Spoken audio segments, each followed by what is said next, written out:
Hi, I am Kevin. I'm Wanda. And we are the Curious Crusaders. We're going from RV camping to RV living full time. The first parent here, her name is Sylvie. She is kind of shy and not very rambunctious. This one here, his name is Spunky.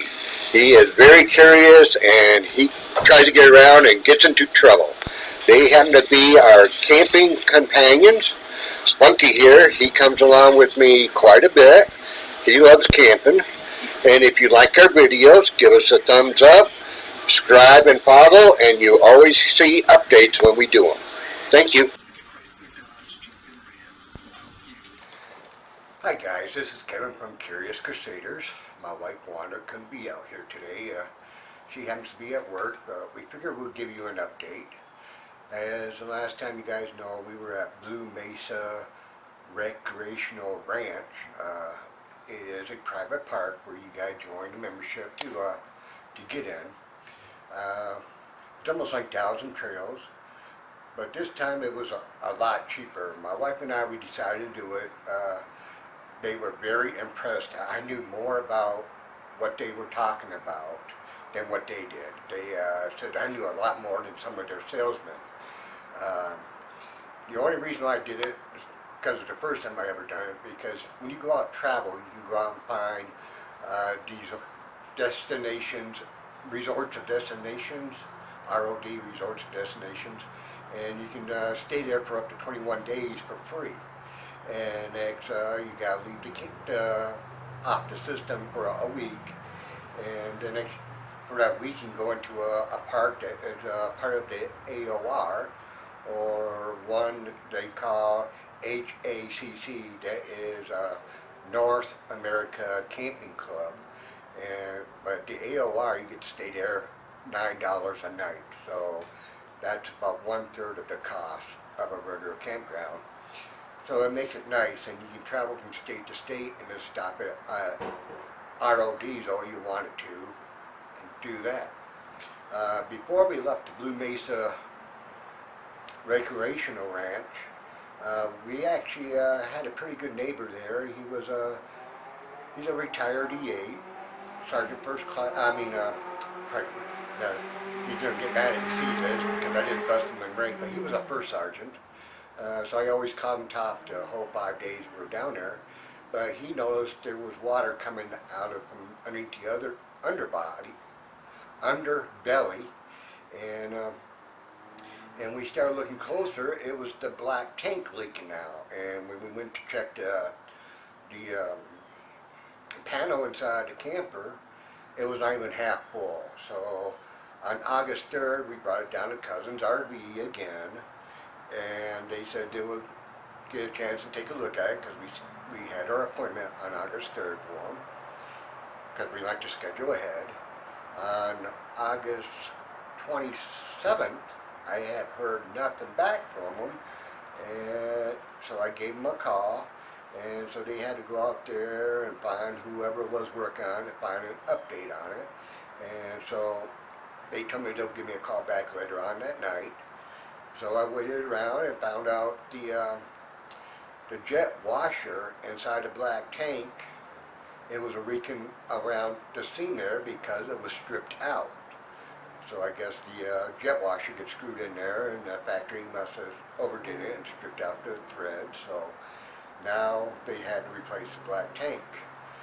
And at the same time, they said there was also a kink in that jet washer for the hose, so they fixed that at the same time. This way we get more pressure through there to wash everything out.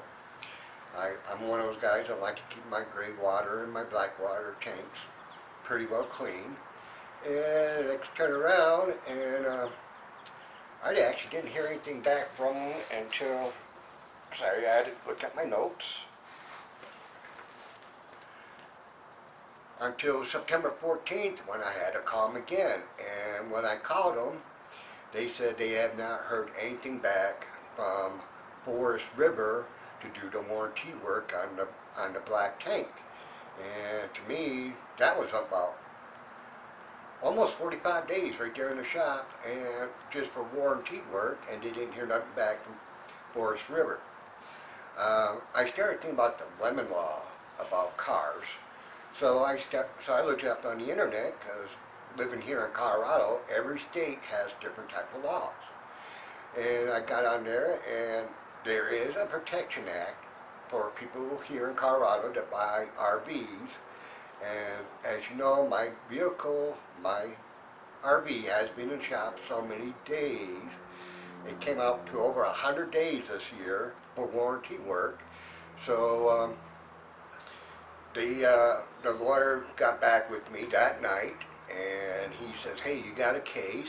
We can either make it where you get some money back, where they had to sell it to you as a used trailer, or make them buy the whole unit back, everything I paid for and everything I paid to the bank so far, and make them buy it back, and I can go out and buy a new vehicle. Well, as you know, I already upgraded the antenna on it, so there was $400 there, and next I put USB ports in there, so that was a couple more $100 for in the living room area for my USB ports.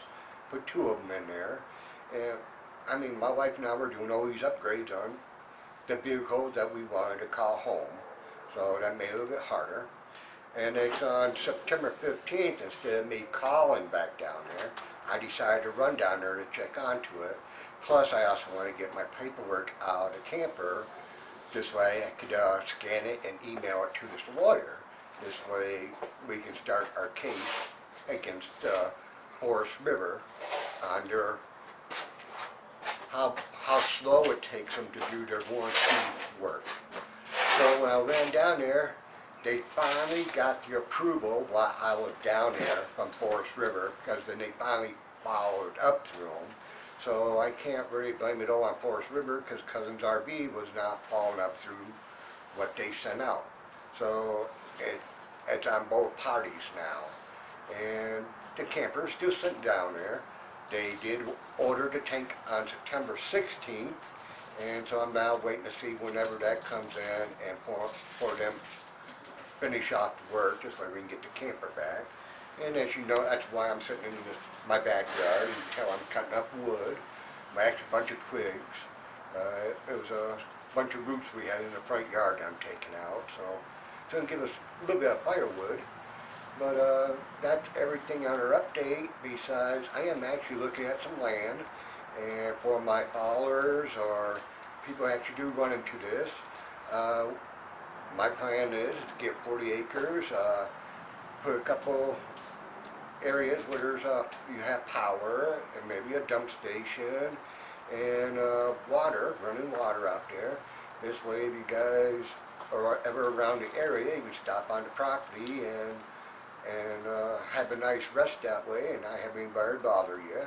I've been looking out in the country. I mean, about an hour away from town. Some places were a half hour away from town. So it made it really quiet out in the boondocks. And I figured this way you guys will have fun. So I'm going to try to keep you updated on our camper. Hopefully they get it done pretty soon, because like I said, it's been over 45 days now. So, but you guys all take care and be safe on the road. Curious Crusaders out.